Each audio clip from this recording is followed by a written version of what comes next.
Assalamualaikum warahmatullahi wabarakatuh. Perkenalkan, nama saya Hafidah Vivi Anggraini dari jurusan Bimbingan dan Konseling angkatan 2019 Universitas Negeri Semarang.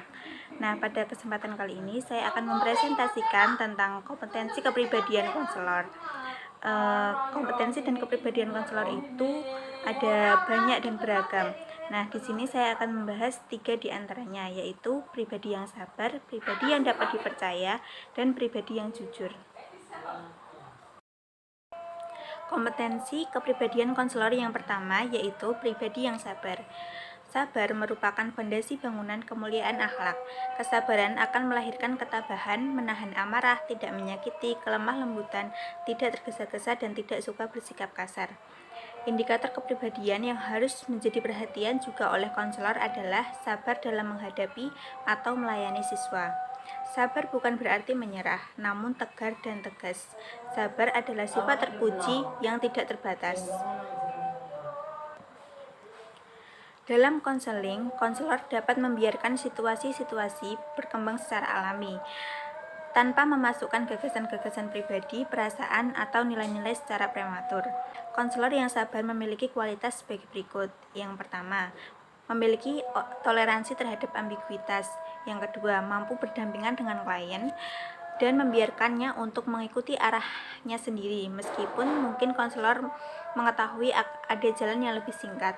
Yang ketiga, tidak takut akan pemborosan waktu dalam minatnya terhadap pertumbuhan klien.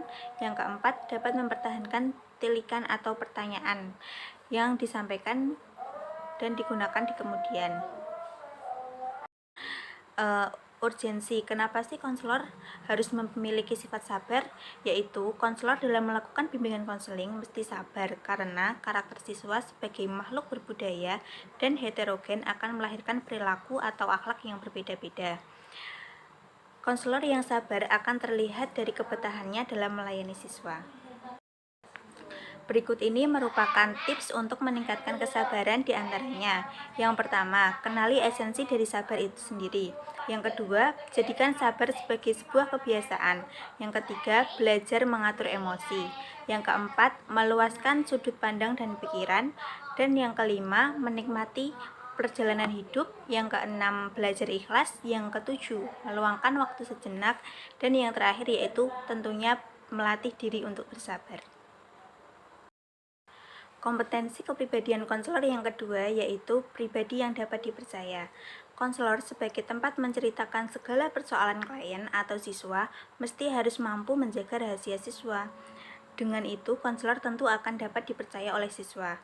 Dapat dipercaya mempunyai makna bahwa konselor itu tidak menjadi ancaman atau penyebab kecemasan klien. Akan masalahnya dapat diketahui oleh orang lain, akan tetapi sebagai pihak yang memberikan rasa aman.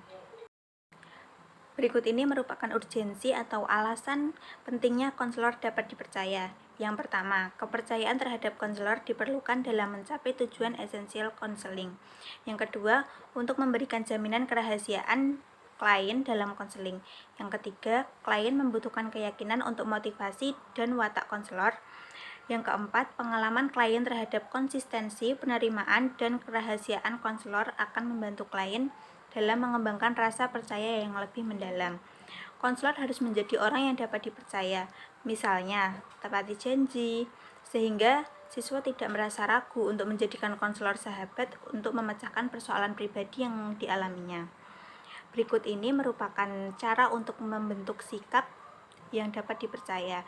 Yang pertama, jujur. Yang kedua, jadilah rendah hati. Yang ketiga, mampu berbagi dan terbuka tentang apapun. Dan yang terakhir, jangan menghakimi. Kompetensi kepribadian konselor yang terakhir yaitu pribadi yang jujur. Sikap jujur yang dimaksudkan di sini adalah terbuka, autentik, dan asli atau genuine. Sikap jujur sangat penting dalam konseling, karena sikap keterbukaan memungkinkan konselor dan klien menjalin hubungan psikologis yang lebih dekat dalam proses konseling. Selain itu, kejujuran memungkinkan konselor memberi umpan balik secara objektif kepada klien. Berikut beberapa karakteristik konselor yang jujur. Yang pertama, bersikap kongruen, artinya sifat dirinya yang dipersepsi diri sendiri atau real self sama dengan persepsi orang lain atau public self. Yang kedua, memiliki pemahaman yang jelas tentang makna kejujuran. Berikut ini merupakan urgensi atau alasan kenapa kejujuran itu sangat penting, yaitu yang pertama, transparansi atau keterbukaan memudahkan konselor dan kliennya berinteraksi dalam suasana keakraban psikologis. Yang kedua, kejujuran memungkinkan konselor untuk memberikan umpan balik yang belum diperhalus. Yang ketiga, kejujuran konselor merupakan ajakan sejati kepada klien untuk menjadi jujur. Dan yang terakhir, konselor dapat menjadi model bagaimana menjadi manusia yang jujur dengan cara-cara konstruktif.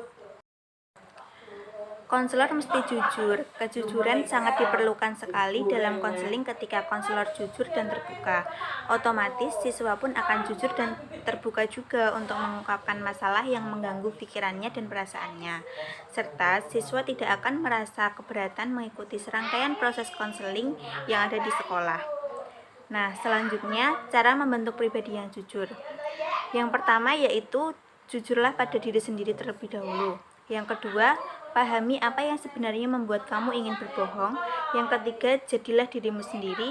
Yang keempat, akui kesalahan yang kamu perbuat. Dan yang kelima, jadilah bijaksana.